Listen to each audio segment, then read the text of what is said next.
Hi all! Today we are going to read our story from the Gospel Story Bible about Moses and how God delivered the Israelites from Egypt. Alright. When it was time to deliver God's message to Pharaoh, Moses and Aaron went to Pharaoh and boldly said, "Thus says the Lord, the God of Israel, let my people go so that they may worship me." But Pharaoh answered proudly, "I do not know the Lord, and I will not let Israel go." Then Pharaoh told his taskmasters not to give the Hebrew slaves any straw to make their bricks. Pharaoh's order forced the Israelites to gather their own straw, but still Pharaoh forced them to make the same number of bricks. If they made fewer bricks, they would be beaten. The Israelites complained to Moses, saying, "You haven't helped us at all. Things are even worse now because of you." Moses was sad. He cried out to the Lord and asked him why this terrible thing had happened. The Lord comforted Moses and told him to tell the people, "I am the Lord, and I will bring you out from under the burden of the Egyptians, and I will deliver you from slavery to them, and I will redeem you with an outstretched arm and with great acts of judgment. I will take you to be my people, and I will be your God, and you shall know that I am the Lord your God." The Lord sent Moses back to Pharaoh to tell him again to let the Israelites go. God warned Moses that Pharaoh would not listen, but God would show him his power and rescue Israel.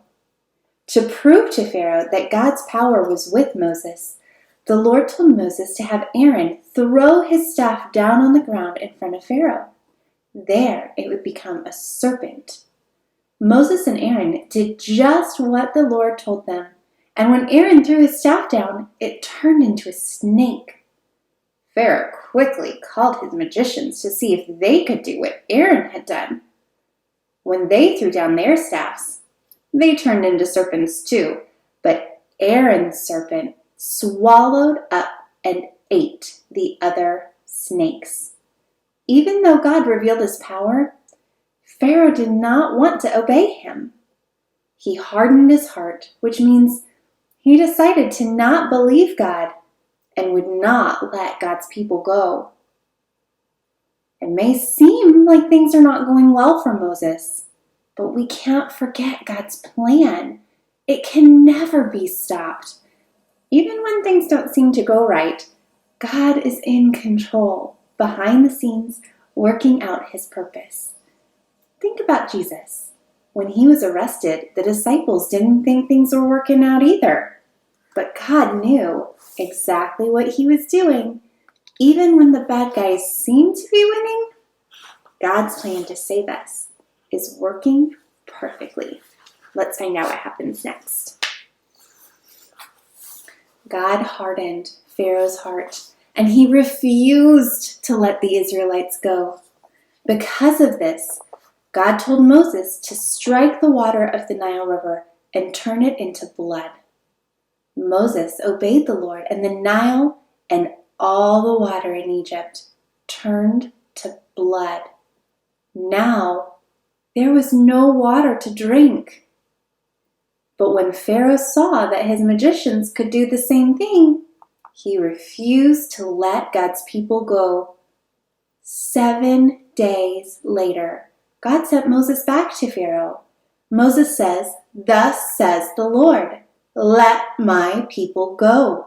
If you refuse, I will fill your country with frogs."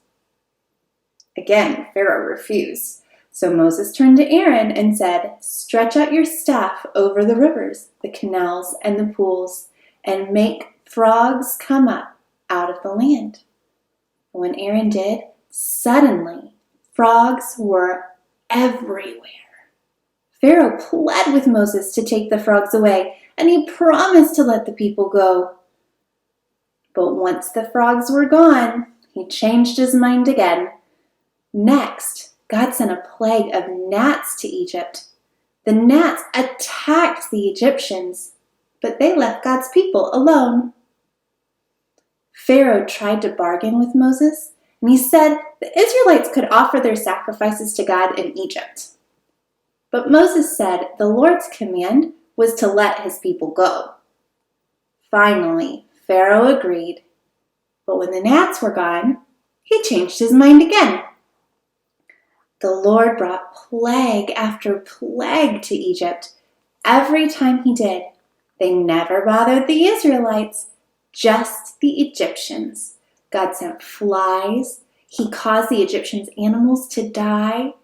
He made the people sick with boils and sent hailstorms, then swarms of locusts that ate everything in sight.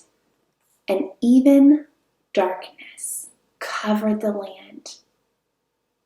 As he sent plague after plague, God was creating a story for the Israelites to tell their children and grandchildren. By the time God was finished with Pharaoh, everyone would know God's mighty power and share his victory story. But in spite of the plagues, Pharaoh would not listen. Again and again, he hardened his heart. He kept trying to bargain with Moses. But when Moses refused, Pharaoh told him to leave and never return. Otherwise, he would die. There was only one plague left. After that, God said Pharaoh would obey. Did you know that the plagues were especially designed by God to show that he was the one true God over Egypt? The Egyptians worshipped all kinds of gods. They had a god of the Nile and a god of the sun and even a god named Hept, who was called the frog goddess. When God showed that he was in control of the Nile River, the sun, and the frogs, he was telling the people of Egypt that their gods were false. Today, thousands of years later, when people read this story, we see how powerfully God saved his people to open a way for Jesus to come.